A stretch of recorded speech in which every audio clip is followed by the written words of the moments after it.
उड़ीसा में कभी कांग्रेस का जलवा हुआ करता था। आज उड़ीसा कांग्रेस की बड़ी समस्या वाले राज्यों में से एक है।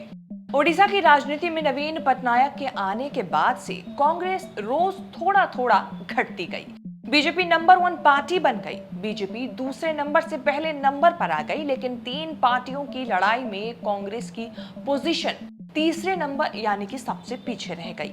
2024 के लोकसभा और विधानसभा चुनाव में भी हारने के बाद कांग्रेस अध्यक्ष मल्लिकार्जुन खड़गे ने ऐसा फैसला लिया जो आज तक किसी राज्य में नहीं लिया। एक झटके में यूथ कांग्रेस, एनएसयूआई, मंडल, ब्लॉक, जिला समेत कांग्रेस की सारी यूनिट भंग कर दी।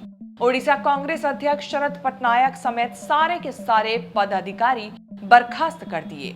चुनाव बाद खड़गे ने तारिक अनवर, अजय माकन की फैक्ट फाइंडिंग कमेटी बनाकर पता लगाया था कि क्या हो रहा है। ओडिशा कांग्रेस के प्रभारी महासचिव अजय कुमार ने सारे घर के बदल डालने की सिफारिश की थी, जिसे पार्टी ने मान लिया। नीले रंग की स्याही से नहाए यही है ओडिशा कांग्रेस अध्यक्ष शरद पटनायक। चुनाव में करारी हार के बाद गुस्साए कुछ कार्यकर्ताओं ने शरद पटनायक पर स्याही फेंककर विरोध जताया था।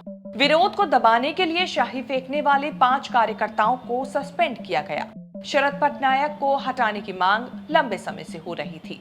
पैसे लेकर टिकट बांटने के भी आरोपों से घिरे थे शरद पटनायक। तभी से लग रहा था कि कांग्रेस में ज्वालामुखी फूटने के लिए तैयार है।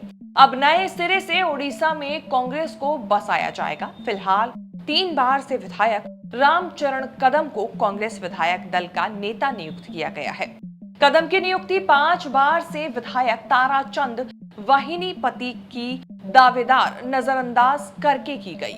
हटाए गए जिला अध्यक्षों को नई नियुक्ति होने तक काम करते रहने को कहा है। चर्चा तेज है कि भक्त चरण दास या मोहम्मद मुकीम में से किसी को कांग्रेस अध्यक्ष की जिम्मेदारी दी जा सकती है। कहा जा रहा है कि हाईकमान को रिपोर्ट मिली थी कि कुछ चुनिंदा लोगों को छोड़कर उड़ीसा कांग्रेस के तमाम नेताओं ने बीजेपी या बीजेडी के साथ अघोषित समझौता किया हुआ था। कांग्रेस में रहकर बीजेपी बीजेडी के लिए काम कर रहे थे, कांग्रेस की कब्र खोद रहे थे। इसका नतीजा 2024 के चुनाव में दिखा। 147 सीटों के विधानसभा चुनाव में कांग्रेस मुश्किल से 14 सीट जीत पाई। लोकसभा चुनाव में भी पिछली बार की तरह सिर्फ कोरापुट की लोकसभा सीट जीत सकी। कांग्रेस का वोट शेयर 16% से 13% पर गया। हालांकि विधानसभा की सीटें 9 से बढ़कर 14 हो गई। कांग्रेस का ये हाल तब हुआ जब राहुल गांधी ने ओडिशा को अपनी प्रायोरिटी स्टेट में रखा था। राहुल गांधी भारत जोड़ो न्याय यात्रा लेकर ओडिशा गए थे। 2 अलग अलग भारत जोड़ो यात्रा जिन राज्यों से गुजरी उनमें आंध्र प्रदेश और उड़ीसा ही 2 ऐसे राज्य थे जहां कांग्रेस का कांटा नहीं हिला। आंध्र प्रदेश में तो कांग्रेस तेलंगाना बनाने का गुस्सा झेल रही है, लेकिन ओडिशा में क्यों कुछ नहीं हुआ, ये कांग्रेस के लिए रिसर्च का सब्जेक्ट है। विधानसभा चुनाव में नवीन पटनायक विरोधी लहर और लोकसभा चुनाव में बीजेपी के खिलाफ इंडिया गठबंधन की लहर का भी फायदा कांग्रेस को यहां नहीं हुआ।